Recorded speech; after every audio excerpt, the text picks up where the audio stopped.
mundësi. Filluam diskutimin këtu me takimin që pritet të bëhet nesër në orën 12 mes presidentës dhe krerëve të partive politike. Çfarë pritet realisht të dalë nga ky takim, Dorel? Presidentja ka qenë, të thoja, mjaft pasive, ndoshta edhe s'ka mundur të bëjë më shumë. Skena politike, siç kemi thënë, është relativisht e politizuar dhe mundësia që një faktor unifikues të jap efekte, si në rastin tonë zonja Osmani, vërtet më duken minimale, natyrisht që ne kemi thënë që dashur së paku të ketë përpjekje pavarësisht se do të ishte rezultati.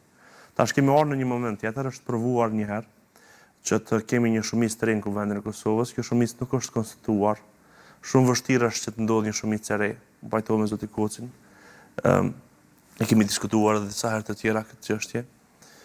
Pavarësisht se kush do të mund të jetë mandatari i jashtëm, unë besoj që çështja do të mbetet më pastaj te vijimi i procedurës.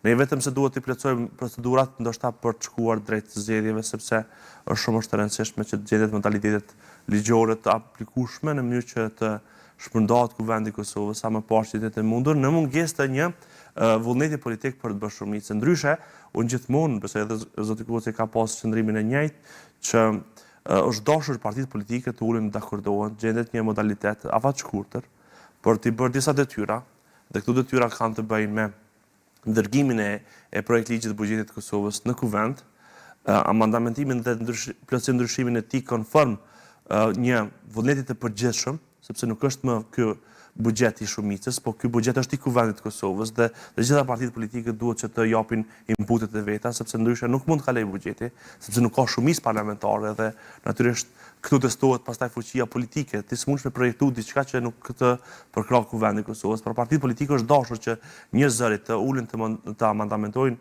dhe plotësojnë ndryshojnë projekt buxhetin e Republikës, ta miratojnë atë në procedura standarde dhe të përshpejtuara konform rregullores së punës së Kuvendit, të bëjnë veprime konkrete sa takon çështjes në raport me atë që lidhet me veriun e Kosovës dhe mundësisht marrës përgjigjes pozitive sa më parë nga Bashkimi Evropian për largimin e masave vizë sanksioneve të cilat Bashkimi Evropian i ka vendosur ndaj Kosovës kohë më parë.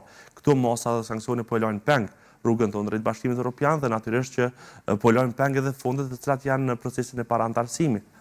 Sot Bashkimi Evropian nuk arritet të shoh, po e vendosi të tregoj se cila do të ishte kushti për ta që të largohen, si ta themi, masat nga kjo strukturë ndaj Kosovës dhe besoj që ky do të ishte maksimumi dhe më e mira domosdoshme dhe e nevojshme nga kjo shumicë që do të mund të konstituojë në këtë variant. Kjo është gati e pamundur. Ne po flasim çfarë do të ishte mirë, por realisht gati e pamundur. Partitë politike tashmë kanë deklaruar se vetëm zgjedhjet janë opsion për to.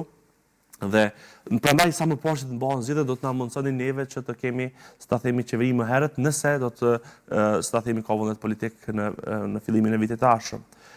Shkuarja në zgjedhje kërkon shpërbërjen e Kuvendit, brenda jo më larg se 45 ditë nga shpërndarja e Kuvendit duhet të mbahen zgjedhjet. Mbarja e zgjedhjeve pastaj kërkon certifikim të tyre, pastaj konstituim të Kuvendit edhe shumë hapa të cilat na lajnë shumë. Kalojmë tek opsioni i fundit që sigurisht janë